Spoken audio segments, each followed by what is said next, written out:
And thanks for joining us tonight. I'm Sharon Stone. Those stories are coming right up. First here at 6 o'clock, meteorologist Monty Montello is here with the first check of your weather on the One's forecast. Finally felt like spring, Monty.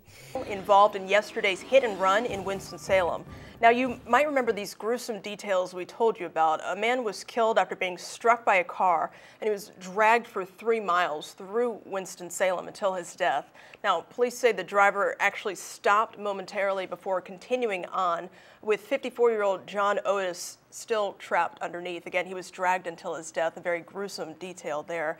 Police are still investigating. They have said they have warrants for the driver, and they have located the driver of the car they believe is involved. Viola Demetra Spencer is the person they're telling us they have been looking for. You're looking live at the courtroom in Goldsboro. We're going to walk you through what is happening in court. We heard from Kenneth Stansel before, and it was a profanity-laced speech he gave in Florida, so we won't have the audio from the courtroom here in North Carolina, but we've got producers listening into the courtroom. We will relay the information conveyed there to you. We're Stanley Cup champions yet again. Again. Chicago fans are spoiled. They are. But at least I guess it's on home ice for them. That's been a while. It has been a while, and the city certainly supports hockey. And, you know, you might get a little sick of hearing that celebration song they play all the time, but they're playing it tonight. Thanks, Jim. Your Live Loud is next.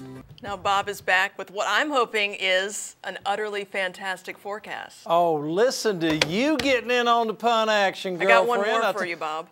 Oh, gosh. Help. What is it? Calculating? Calculating? Well, that's all let me tell you what. Now at 6 on Time Warner Cable News on ABC 45, an afternoon wreck along Interstate 85 claims another life, what we know right now. Plus, the college student involved in the wrong way crash that killed 3 is facing new charges. We will tell you what they are. And changes to the Greensboro City Council may not happen as quickly as some want. The argument heard at federal court today. Thanks for joining us tonight. I'm Sharon Stone. We're going to have those stories coming right up. First here at 6 o'clock, meteorologist Doug Lindsay is here with the first check of your weather on the One's forecast. Looks like there's a bit of activity behind you, Doug. Yeah, We're following a lot of breaking news for you at this hour. First, 3 lanes on Interstate 85 southbound at Holden and Greensboro are closed at this time because of a fatal accident. We have a reporter at the scene. We will give you more information when that becomes available. To more breaking news now we're following. The UNC student involved in that deadly wreck along 85 near Hillsborough is facing multiple murder charges. Chandler Kania of Ashboro was released from the hospital today, and he's making his first appearance in court. He is now charged with 3 counts of second-degree murder and felony death by vehicle. The 20-year-old had already been charged with DWI and underage possession. Police are checking his financial records to see where he purchased that alcohol. That head-on crash killed 3 people early Sunday morning, including a 6-year-old. Officials say the 4th victim, a 9-year-old, has improved from critical to good condition at UNC Medical Center. We have a reporter in that courtroom. We'll bring you any updates tonight at 11 o'clock. And this also just in. A federal judge has put the brakes on Greensboro's new redistricting laws. Today, attorneys argue the law the General Assembly passed earlier this month is unconstitutional and should not be put into practice until the court says otherwise.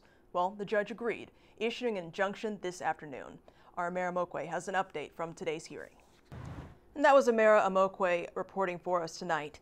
To another case now with some potentially huge implications. More plaintiff testimony today about the impact of the 2013 changes to elections law. It focused on same-day registration and pre-registration for teens. Our Bob Costner is at federal court in Winston-Salem to tell us about today's testimony.